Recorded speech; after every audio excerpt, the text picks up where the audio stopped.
Hello students, welcome to BIPI sir. मेरा नाम शिवेश है और मैं आप लोगों को यहाँ पे साइंस पढ़ाता हूँ। तो स्टूडेंट्स, हमने अभी तक कुछ एक्सरसाइज के क्वेश्चन सॉल्व किए हैं। हम अभी सॉल्व कर रहे हैं एसिड बेस सॉल्ट्स के क्वेश्चंस को, और मैंने आप लोगों को बता दिया है इसके इंडेक्स क्वेश्चन के बारे में। आज हम अपने इस एक्सरसाइज के सॉल्यूशन को आगे कंटिन्यू करेंगे। पिछले क्लास में मैंने आप लोगों को क्वेश्चन नंबर 9 तक के सॉल्यूशंस बता दिए थे। आज इस क्लास में मैं आप लोगों को क्वेश्चन 10 एंड ऑनवर्ड्स के सॉल्यूशन बताऊंगा। तो फिर चलिए हमारा आज का क्लास स्टार्ट करते हैं। तो आज का जो पहला सवाल है वो है question number 10। Equal lengths of magnesium ribbons are taken in test tubes A and B. Hydrochloric acid is added to test tube A while acetic acid is added to test tube B. In which test tube will the fizzing occur more vigorously and why? यानी हमने दो test tube लिया है और दोनों में equal length का magnesium ribbon में डाला है। साथ ही साथ हमने क्या किया है, दोनों को लेवल कर दिया है। एक को A लिख दिया है और दूसरे को B लिख दिया है। यानी हमने दो टेस्ट ट्यूब लिए हैं, एक को लेवल A कर दिया, दूसरे को B कर दिया। दोनों में हमने मैग्नीशियम का इक्वल लेंथ का रिबन डाला है।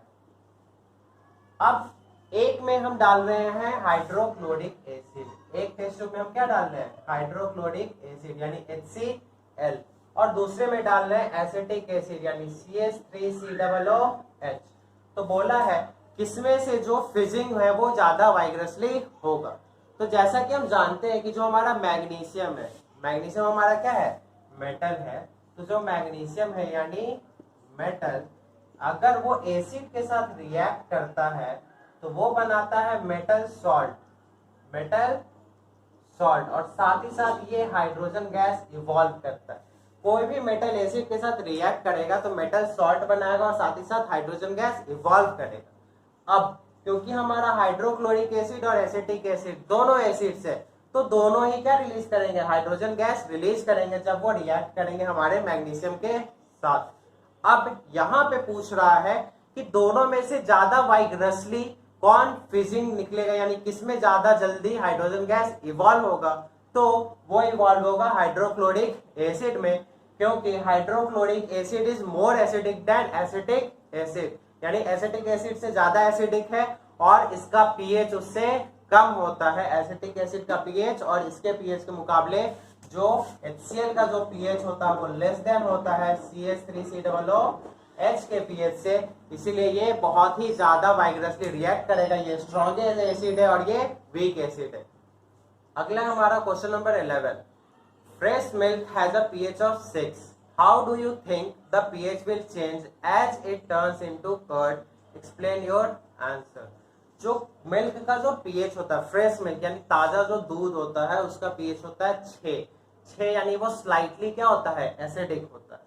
अब बोल रहा है कि जब वो कर्ड में चेंज हो जाएगा यानी जब उसका दही बन जाएगा तो उसके pH का क्या होगा, इसको एक्सप्लेन करना है। तो जानते हैं कि जो दही होता है उसमें लैक्टिक एसिड होता है और वो एक तरह का एसिड है। तो क्योंकि दही लैक्टिक एसिड और वो एसिडिक होता है तो उसका जो पीएच होगा वो 7 से कम होगा, 7 से उसका पीएच कम होगा। अब दूध में भी 6 पीएच था और ये जो दही है उसका भी पीएच क्या होगा, कम होगा हमारे 6 से। इससे कम हो जाएगा, 6 से पीएच कम होगा। That means the pH of milk is 6 and when it is converted into curd its pH will also decrease further. इसका pH और भी ज्यादा घट जाएगा क्योंकि जो दही होता है वो भी एसिडिक होता है। नेक्स्ट हमारा question number 12। A milkman adds a very small amount of baking soda to fresh milk. A. Why does he shift the pH of the fresh milk from 6 to slightly alkaline? B. Why does this milk take a long time to set as curd?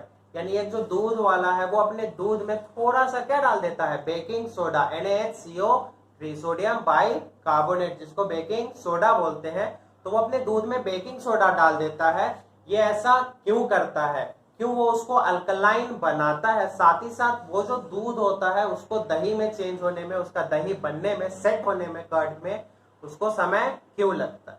तो जो pH है milk का वो कितना है हमारा, 6 है। Milk का जो पीएच है वो कितना है, 6 है। यानी उसमें ऑलरेडी जो एसिड्स होते हैं वो उसको कन्वर्ट करने का काम करते हैं कर्ड में।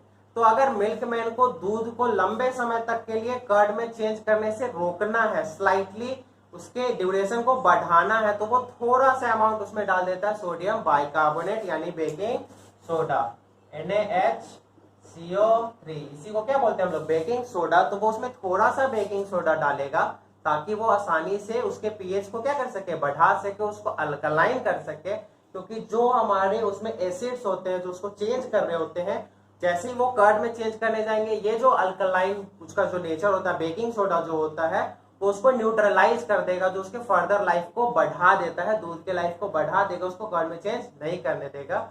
तो ये दोनों हमारा जो ए और बी का यही आंसर है कि वो उसके अल्कलाइन जो नेचर होता है, जो प्रॉपर्टी होता है, उसको इंक्रीज करता है ताकि उसको कर्ड में सेट होने में ज्यादा टाइम लगे, वो उसको न्यूट्रलाइज करता है। अब हम पढ़ते हैं हमारे अगले क्वेश्चन के लिए। हमारा क्वेश्चन नंबर 13 है, plaster of Paris should be stored in a moisture proof container, explain why. यानी पीओपी को किसी मॉइस्चर प्रूफ कंटेनर में क्या करना है, स्टोर करना है, ऐसा क्यों।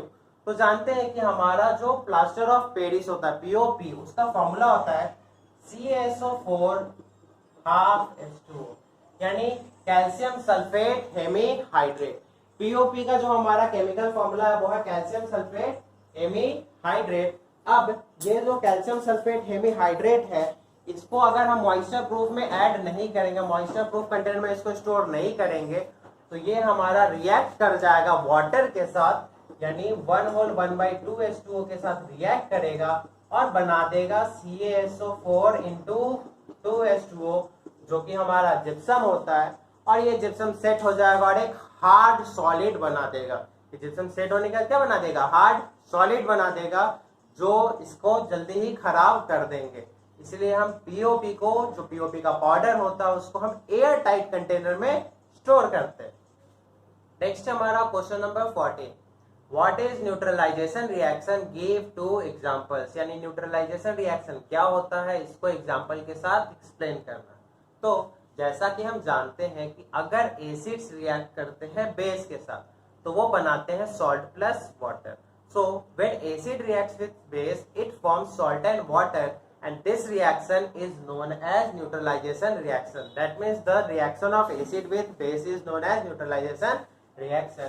यानी acid plus base gives salt plus water.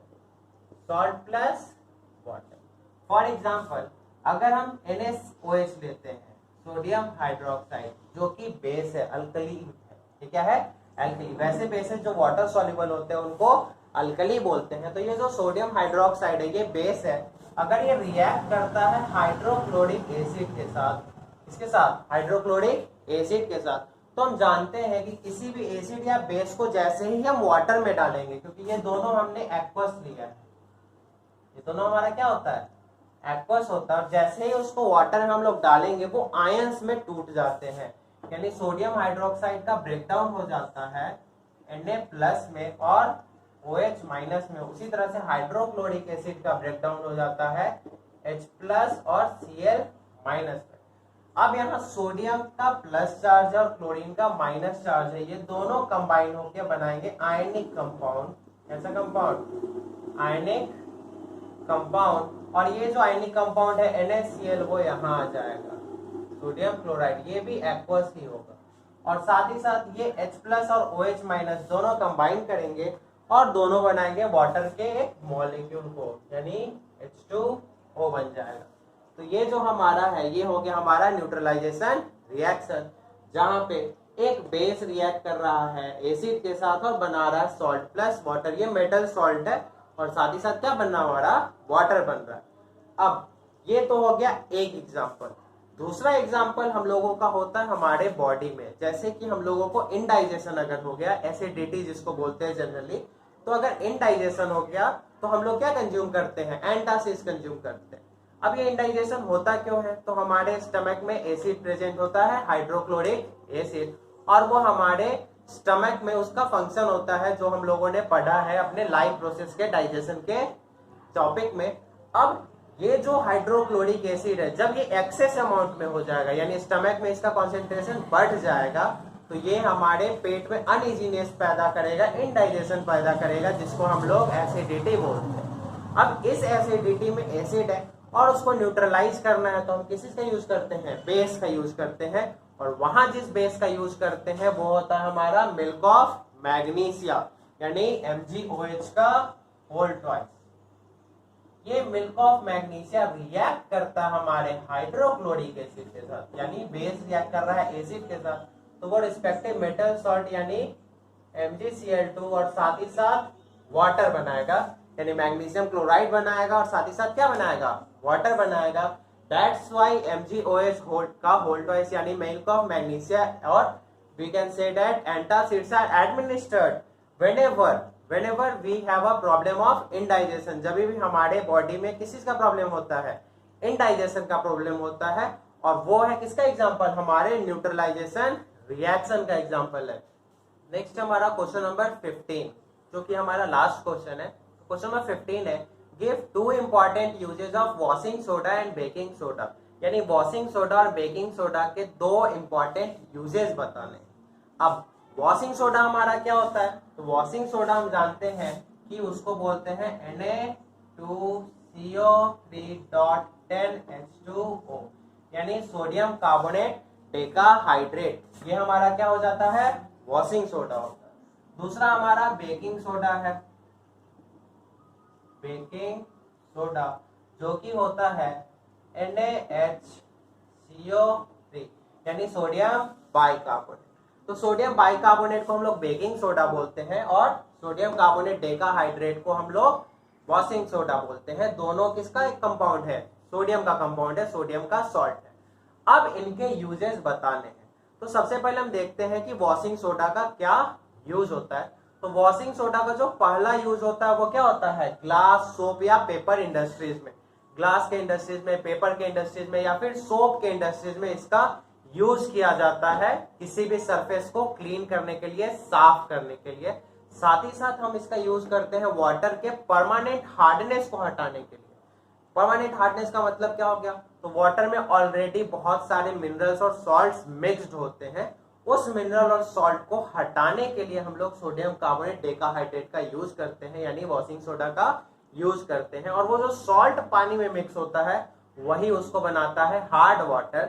तो हार्ड वाटर को सॉफ्ट वाटर में चेंज करने के लिए, यानी परमानेंट हार्डनेस हटाने के लिए वाटर के हम लोग यूज करते हैं वॉशिंग सोडा। तो ये 2 यूज हो गए हमारे वॉशिंग सोडा के।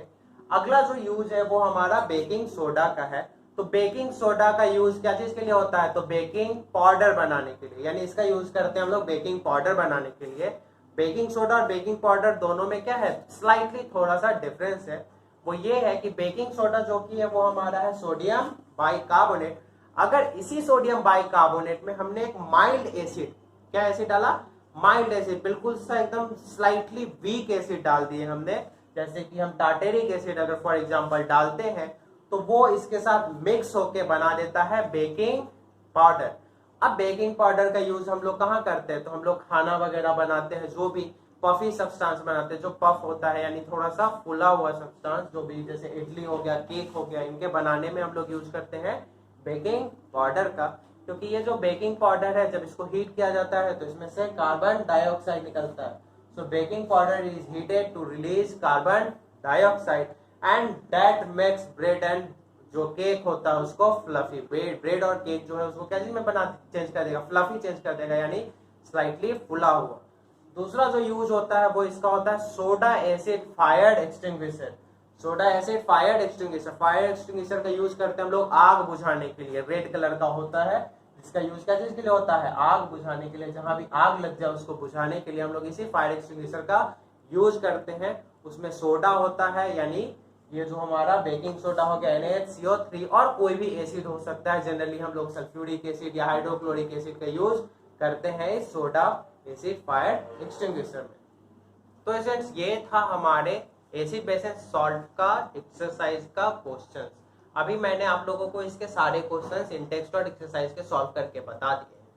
साथ ही साथ आप लोगों को अगर इसके चैप्टर के अंदर से कोई डाउट है, यानी इंटरनल कोई भी कॉन्सेप्ट है जो आप लोगों को समझ में नहीं आया है, तो आप हमारे इस चैप्टर के वीडियो को देख सकते हैं, जहां मैंने पूरी अच्छे तरह से इस पूरे चैप्टर को एक्सप्लेन किया है। आप हमारे यहाँ पे आई बटन पे क्लिक करके वो सारे वीडियोस देख सकते हैं।